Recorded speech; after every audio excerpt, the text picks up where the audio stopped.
మీరు ఎంత beginner, intermediate లేదా అడ్వాన్స్ లిఫ్టర్ అయినా ఇప్పుడు నేను ఈ వీడియోలో చెప్పే ఈ 5 టిప్స్ కానీ మీరు ఫాలో అవుతే మీరు మీ మజిల్ బిల్డింగ్లో ఇంక్రెడిబుల్ చేంజెస్ చూస్తారు. నేను పర్సనల్గా ఈ 5 టిప్స్ ఫాలో అయినప్పటి నుంచి నా muscle building as well as స్ట్రెంత్లో చాలా చేంజెస్ చూస్తున్నాను. సో ఒక్క టిప్ కూడా మిస్ చేయకుండా వీడియో లాస్ట్ వరకు చూడండి. And here comes hour tip number 1.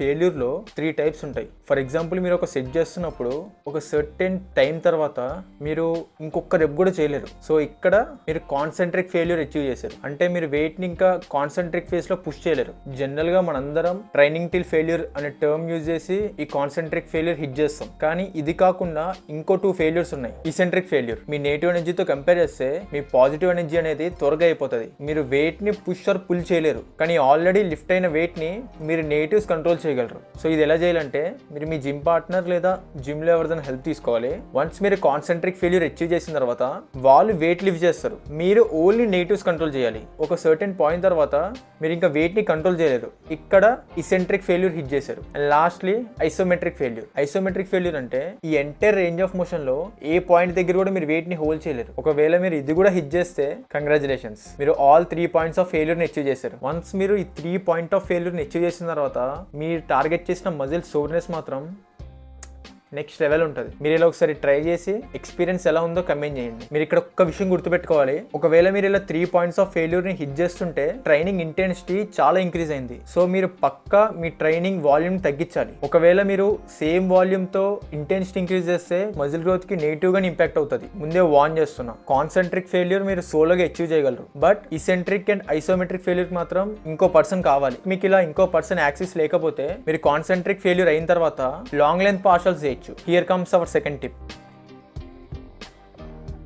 ఈ లాంగ్ లెంత్ పార్షల్స్ అనేది బై ఫర్ నా ఫేవరెట్ టెక్నిక్. నేను ఇది నా రొటీన్లో యాడ్ చేసినప్పటి నుంచి నా మజిల్ హైపర్ట్రఫీలోనే కాదు స్ట్రెంత్లో కూడా చేంజెస్ చూస్తున్నా. ఫస్ట్ ఆఫ్ ఆల్ మీకు లాంగ్ లెంత్ పార్షల్స్ అంటే ఏంటో తెలియాలి. ఫర్ ఎగ్జాంపుల్ మీరు బైసిప్ కర్ల్స్ చేస్తుంటే బార్ కింద నుంచి ఆల్ ద వే పైకి తీసుకుని వస్తే ఇది ఫుల్ రేంజ్ ఆఫ్ మోషన్. ఈ ఫుల్ రేంజ్ ఆఫ్ మోషన్ ని మనం 2 పార్ట్స్ కి డివైడ్ చేయొచ్చు. ఫస్ట్ ఏమో ఓన్లీ టాప్ హాఫ్ దగ్గర పార్షల్స్ చేయడం. ఇక్కడ మీ బైసెప్ కాంట్రాక్ట్ అవుతుంది, అంటే షార్టెన్ అవుతుంది. సో అందుకే దీన్ని షార్ట్ లెంత్ పార్షల్స్ అంటారు. హౌఎవర్ మనకి ఇది అవసరం లేదు. మనకు మెయిన్ కావాల్సింది ఈ సెకండ్ పార్ట్.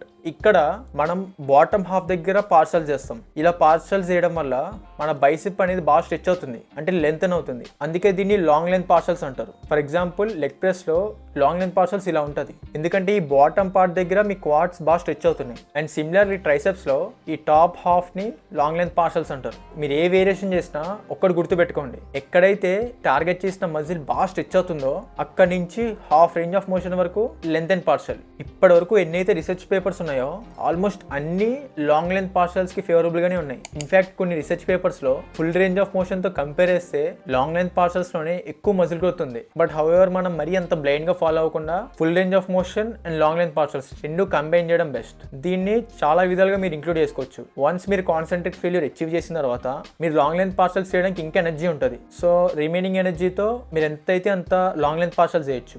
ఇంకో వే కూడా ఉంది, 1.5 రెప్స్. అంటే మీరు ఒక రెప్ ఏమో complete full range of motion లో చేస్తారు, అండ్ ఇంకో రెప్ లాంగ్ లెంత్ పార్షల్ చేస్తారు. ఈ రెండు కలిపి 1 రెప్ కింద కౌంట్ అవుతుంది. అండ్ దీన్ని ఇంకో విధంగా కూడా యాడ్ చేసుకోవచ్చు. ఫర్ ఎగ్జాంపుల్ మీకు ఒక వేరియేషన్ లో మల్టిపుల్ సెట్స్ ఉంటే last set dedicated length and partials కి ఇచ్చేయచ్చు. ఈ లెంత్ అండ్ పార్షల్ కూడా ఫెయిల్యూర్ అచీవ్ చేయాలి. సో వెయిట్ ని అలానే చూస్ చేసుకోండి. అండ్ చాలా మంది ఈ లెంత్ అండ్ పార్షల్ లేదా పార్షల్స్ ఏమంటే చేసే మిస్టేక్ ఈగో లిఫ్టింగ్. మీరు నార్మల్గా ఫుల్ రేంజ్ ఆఫ్ మోషన్ ఎంత స్లో అండ్ కంట్రోల్లో పర్ఫామ్ చేస్తారో పార్షల్స్ కూడా అంతే స్లో అండ్ కంట్రోల్లో పర్ఫామ్ చేయాలి. And coming to tip number 3.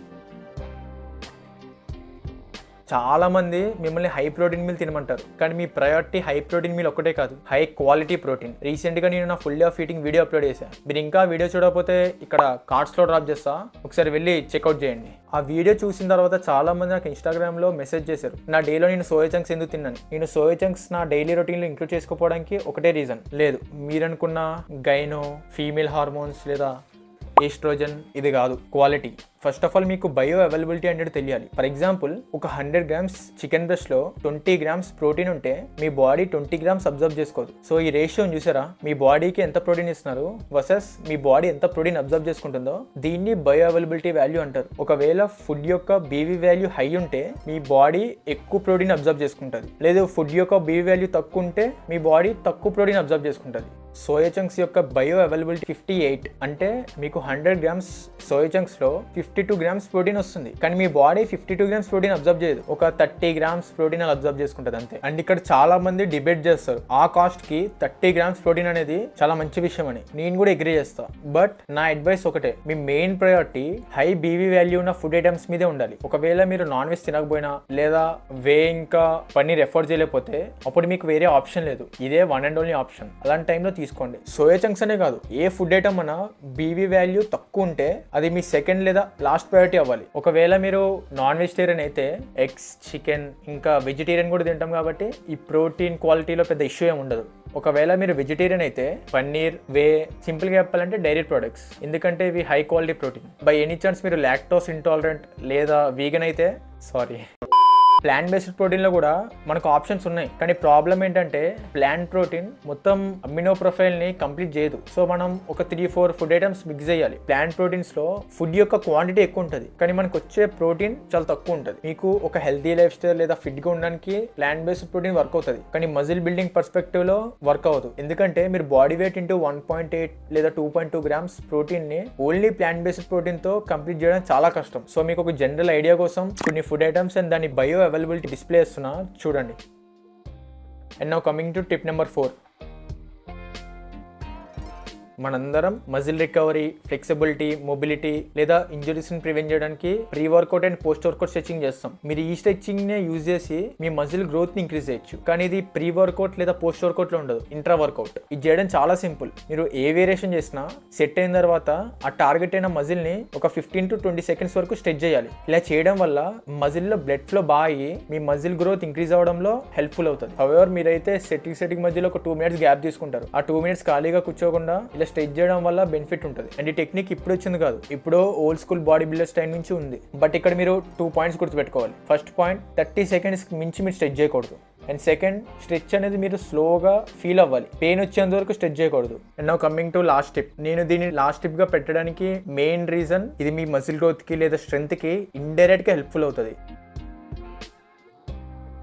మీరు ఏదో ఒక హై ఇంటెన్సిటీ కార్డియో చేయాలి. అది ఏదన్నా అవ్వచ్చు, రన్నింగ్, స్కిప్పింగ్, స్విమ్మింగ్, సైక్లింగ్, ఏదన్నా. ఇవన్నీ లేకపోతే మీరు జస్ట్ వాక్ చేయొచ్చు. కానీ వాకింగ్ మాత్రం నార్మల్ గా కంట కొంచెం స్పీడ్ గా నడండి. ఇంక్లినేషన్ మీద లేకపోతే టెరైన్స్ మీద, హిల్లీ రీజన్ మీద నడండి. మీరు ఇలా చేయడం వల్ల మీ ఎండ్యూరెన్స్ బిల్డ్ అవుతుంది. మీ ఎండ్యూరెన్స్ బిల్డ్ అవుతే స్ట్రెంత్ ట్రైనింగ్ లో చాలా యూస్ఫుల్ అవుతుంది. ఫర్ ఎగ్జాంపుల్ నేను లాస్ట్ 1 month నుంచి స్విమ్మింగ్ వెళ్తున్నా. సో నా స్ట్రెంత్ ట్రైనింగ్ లో నేను చాలా చేంజెస్ చూస్తున్నాను. లైక్ ఇంతకు ముందు సెట్టిక్ మధ్యలో నా బ్రెత్ నార్మల్ అవడానికి అట్లీస్ట్ 3-4 minutes అయ్యేది. ఇప్పుడు 2 minutes కే నాకు నార్మల్ అయిపోతుంది. అండ్ లెగ్ ప్రెస్ చేసినప్పుడు అయితే 7 minutes, 8 minutes వరకు నేను రెస్ట్ తీసుకునేవాడిని. మీరు స్క్వాట్ చేస్తున్నా లేకపోతే డెడ్ లిఫ్ట్ చేస్తున్నా, ఎక్కడైతే మీరు లాంగ్ బ్రీత్ తీసుకుని బ్రేస్ చేస్తారో అలాంటి ఎక్సర్సైజెస్ లో మీకు బ్రెత్ 3-4 minutes కి వెనక్కి రాదు, 6-7 minutes అయితే అవుతుంది. రీసెంట్ గా నిన్న కాక మొన్న లెగ్ డే లో నాకు 4 minutes కే నా బ్రెత్ నార్మల్ గా వస్తుంది. మీరు కానీ ఈ 5 tips మీ రొటీన్ లో ఇంక్లూడ్ చేస్తే డెఫినెట్ గా మీరు మీ మజిల్ బిల్డింగ్ లో చేంజెస్ చూస్తారు. And lastly, don't be selfish.